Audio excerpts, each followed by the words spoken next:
Fala aí, torcedor do nosso canal RB Futebol, trazendo mais um vídeo aqui no nosso canal. E nesse vídeo para trazer aí os comentaristas falando do Bahia. Bahia que teve esse resultado negativo contra o O'Higgins lá no Chile, 1-0. Mas o Bahia sai muito vivo de lá, porque 1-0, 2 gols de diferença dá para reverter, ainda mais a Fonte Nova lotada. Agora, imagina se sai de lá com 2-0 negativo, aí seria bem pior. Então é fazer o dever de casa com o apoio da torcida e buscar a classificação. Vamos trazer os comentaristas aí debatendo, vamos reagir aqui no nosso canal, mas antes quero convidar você que ainda não é inscrito no nosso canal, se inscreva, ativa o sininho das notificações para você não perder nada. Tudo do Bahia, tudo dos grandes clubes do futebol brasileiro você encontra aqui no nosso canal RB Futebol. Vamos aí para o vídeo, fica até o final do vídeo e no final do vídeo eu vou trazer aí essa matéria, porque o Bahia já tem 2 jogadores que serão desfalques na volta contra o O'Higgins. E agora o gol desse time aí, que eu nem sei falar o nome direito. Que O'Higgins. O'Higgins e aqui... Vai brincando, vai. Aqui o Bahia vai brincando que vai você vê. passar O Bahia talvez tenha entrado em campo pensando assim ontem também, Edu. Quando foi ontem... acordar pro jogo, já tava 1-0 e olha, lamba os beiços. E foi 1-0 e olha, pro Bahia não ficou tão ruim quanto parecia. Né? Então, assim, esse gol foi no começo, o golaço do Francisco Gonçalves. O Rogério Ceni colocou uma formação que ele mexeu com 30 minutos, ele tirou o Eric para colocar o Caio Alexandre. O Bahia ficou um pouco mais com a bola, mas o Bahia não chutou ao gol, não acertou o gol do O'Higgins. O Bahia, que é um time que começou tão bem o ano, não tinha perdido nenhum jogo antes desse jogo de Rancagua ontem, perdeu um jogo que ele não chutou o gol do time chileno. Então, assim, tem bola para passar, tem condição de avançar, mas a bola de ontem não foi nada boa. 1-0, ficou ainda pouco, o Bahia escapou de perder demais. Nath, mas aqui e ontem não tinha altitude. Então. Não, ontem a bola estava pequena. Jogar, Edu. É? Aí tem um determinado momento... Tava no Nico. Ontem tava ervilha, a bola foi ervilha. E atrai um pouco mais, né? Não sei se ele teve medo de sofrer mais um gol, o que passou na cabeça do Rogério Ceni. Agora, chama atenção, e ouvi de um torcedor do Bahia aqui da redação, uma torcedora, na verdade, falando que quando precisa chegar no momento decisivo, o a mais do Bahia não está saindo. Foi esse ano passado, foi esse ano anterior, esse ano, se não conseguir classificar em casa, vai ficar essa impressão de novo. E eu não sei não, se a pressão não vai aumentar em relação a isso. Tem time, tem qualidade técnica para resolver dentro de casa diante da sua torcida. Mas vai ter que jogar muito mais. E para mim continua favorito para passar. É que ontem a atuação foi muito fraca. Foi muito ruim. Demorou a entrar no jogo. Foi falta pra você? Do gol. Do gol anulado? Não, tô falando, a falta é no gol validado. É. Não. Pra mim também. Porque teve um gol anulado. Hoje você vai assistir o quê? Você vai assistir Flamengo e Lanús onde? ESPN e Disney Plus, hein? Tchau, 21h30. Lanús e Flamengo é Rogério. Do Bahia em jogos de volta nessa fase inicial de Libertadores. Olha aí, em 64. Olha aí o placar, então, contra o Deportivo Itália, 2-1. Contra o Strongest, ele fez 3-0. Contra o Boston River, ele fez 1-0. Bom, o resultado, então, que nos serve aí, Donk, seria um 3-0 contra o Strongest. E ontem o Rogério, como a gente viu aí, reconheceu que poderia ter sido até pior para o time dele. Poderia. O primeiro tempo foi muito ruim. Assim, tudo bem, a gente falava de um Bahia que não tinha perdido na temporada, 8 vitórias e 3 empates, mas essa não só pelo resultado em si, é a pior atuação do time na temporada. Está tendo dificuldades, acho que até dentro da proposta que tem. O Caio Alexandre voltando aos poucos, fisicamente, a ausência do Everton Ribeiro, o próprio Rogério falou da questão do Jean Lucas, que ainda não está no mesmo nível, acho que isso tudo acaba impactando, até pelo estilo de jogo, o quarteto que a gente falava do meio de campo era crucial no Bahia. E eu citei diferentes situações ali que impactaram de alguma forma para o time não ter uma boa atuação ontem, muda, né? Com quem substituiria o Everton Ribeiro, tinha várias opções, acho que até fez sentido a escolha do Eric, a partir do momento que sai atrás logo cedo, né? Até o Rogério explica que a ideia era você explorar o espaço nas costas dos defensores, como saiu cedo com pouco tempo com 5, 6 minutos, já estava 1-0 para o O'Higgins. O time se defende mais, então não faria mais sentido aquela estratégia, então acho que faz certo de mudar. O Caio Alexandre acabou sendo até o melhor jogador do Bahia, cresce até no segundo tempo, embora pudesse ter sofrido o segundo gol, que foi corretamente anulado, mas foi uma atuação de fato bem ruim do Bahia, poderia ter sido uma situação pior, embora tenha melhorado dentro do jogo para a segunda etapa. E o que não deixa de ser muito frustrante, ainda que a situação é reversível, acho que ainda o Bahia é favorito a conseguir a classificação. Acho a situação do Botafogo mais confortável, pensando que o placar é o mesmo, mas o nível de adversário que você vai enfrentar... O adversário do Botafogo é pior. É pior. É assim, o Botafogo tem uma tarefa mais simples do que o Bahia. O Bahia tem que ganhar. Mas o Bahia tem que ganhar e ainda mais pelo planejamento, né? Se não passa, tem que cair todo mundo. Porque assim, você tá falando o Guardiola tem que cair lá. Aí dá problema. Porque, assim, o planejamento a longo prazo, dentro do que o Bahia tinha de Libertadores ano passado, que é na fase de grupos, pegou o grupo da morte, faz parte do planejamento, assim, dentro do crescimento que o clube vem tendo. Cair numa segunda fase pro O'Higgins, com todo respeito ao O'Higgins, mas o Bahia não poderia estar numa situação dessa. O foco é Libertadores, mas também se você cai numa outra fase e joga uma Sul-Americana, é outra história. Agora, se ficar sem calendário internacional, por tudo que tem sido planejamento, seria muito pesado. Que é o que aconteceria, o que vai acontecer se o Bahia não se classificar, mas mesmo assim é um resultado também reversível, apesar do Bahia não ter jogado bem ontem. É apagar as lições negativas, pegar, anotar e apagar o que foi o desempenho do Bahia ontem. Assim, por exemplo, de lições negativas, tem que dar uma olhada nesse lado esquerdo, principalmente pela forma que o Ceni gosta de construir o seu jogo, com o Juba por dentro. Então, tem que ter uma conversa melhor em relação à cobertura ali, já que ele vai estar por dentro.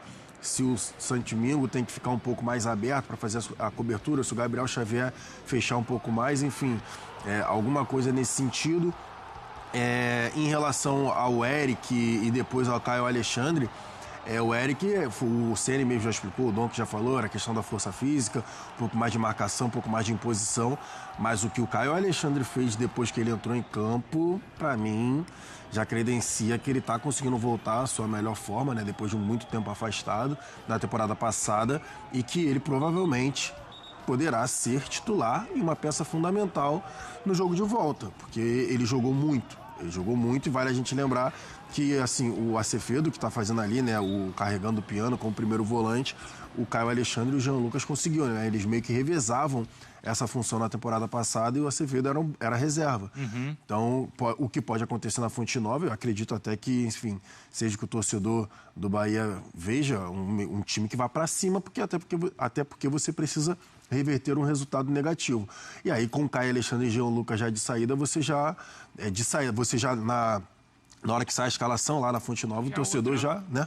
Já aquela, Apesar do torcedor achar e reconhecer que o Jean Lucas não tá tão bem, né? Mas assim, tecnicamente e ofensivamente, ele entrega mais do que o Acevedo. Então, porque aí o Dom que estava citando, e o Rogério falou sobre isso na entrevista, eu queria colocar aqui para vocês. O Jean Lucas, ele não tá na melhor fase, o Caio Alexandre tá voltando, o Everton Ribeiro estava fora, Sim. O Cauli agora foi negociado. O Rogério, ele falou que talvez a gente não deva esperar um time com tanto controle no meio de campo ou tão brilhante nessa temporada de 26 como foi na temporada passada. Então, o que eu queria entender é o seguinte, essa questão de não ter um meio de campo tão brilhante é um problema para o Bahia ou é uma solução para o time ser mais competitivo? Porque ele falou, a gente era brilhante, só que a gente vinha jogar fora de casa, a gente sofria muitos gols. Então, qual é o sentido disso? É um problema que o Bahia vai ter nessa temporada ou é torcedor, calma, porque a gente não vai ter brilho, mas a gente vai ser mais consistente? Então, como é que vocês veem? Na sonora dele ali, para mim, ele fala mais dos pontas, né? Pelo menos nessa específica em relação a drible, ao meu ver, tá falando do Ademir do Kiki Oliveira. Do próprio Sanabria, que a gente elogiou até na outra, enfim, ontem, na outra partida. O Pulga também. Eu acho que ele tá falando mais dos pontas, do drible, da irreverência do futebol brasileiro, de não ficar pegando a bola e tocando para trás, porque o ponta, geralmente, é a válvula de escape que o treinador usa na formação tática, né? Na organização tática. Quando ele abre a bola e dá no ponta, seja no ponta esquerda ou no ponta direita, a ideia é que esse cara pegue a bola e arraste o time para frente. Mas que ele vá também estava reconhecendo que o time do ano passado não era tão sólido. Então, mas aí é o ponto que eu ia chegar em questão do meio-campo, na relação do meio-campo. Aí é o Ceni deixando muito claro que na questão da qualidade, na opinião dele, cai um pouco, só que esse time pode ser mais objetivo.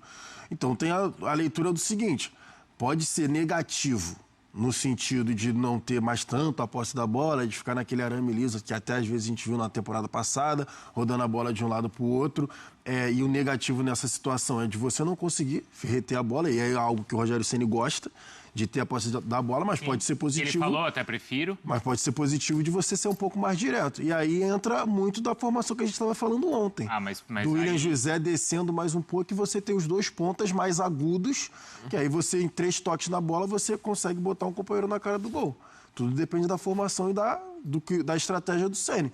Se ele vai entender dessa forma, nosso time agora, ano passado a gente conseguiu jogar dessa forma, mas esse ano eu tô vendo aqui uma queda, um exemplo, tá? Uma queda física, uma queda técnica, no meio campo tem menos opção, então a gente vai tentar ser um pouco mais direto. Então, por Mas exemplo, aí não vai ele não ter tá um fazendo time algo, então, que ele criticou no ano passado e que repercutiu muito? do Abel? É. Mas aí a gente não tá falando do goleiro, né? Por exemplo, que ele criticou Uma ligação do balão, direta. do Ronaldo no William José. A gente tá falando de um time que não vai ficar rodando tanto a bola que nem o Bahia ficava na temporada passada. Mas um que exemplo. também, em relação ao ano passado, precisa ser mais seguro defensivamente. Então, não vai ser o time com 70%, 80% de posse de bola, pode ser um time com 50%, 60%. E tem, acho que, o aspecto da maturidade e da evolução de uma equipe, sabe?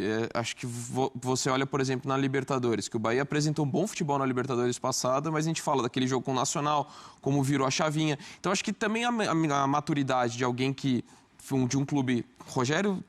Não é o caso, não. Técnico como jogador tem muita história na Libertadores. Mas o Bahia, enquanto instituição, muitos dos jogadores se adaptando a essa realidade de disputar uma Libertadores com as pretensões de crescimento que o Bahia tem. Então, assim, você tem essa questão de adquirir mais maturidade. E também, às vezes, de jogar fora de casa. O Bahia, no brasileiro passado, fez 3 vitórias. Foi uma das piores campanhas como visitante. E a questão da característica do elenco. Acho que o Bahia, desde essa evolução, né, daquele momento que o Ceni assume, de fugir do rebaixamento, escapar na última rodada, depois faz um campeonato mais sólido, e o ano passado a mesma coisa.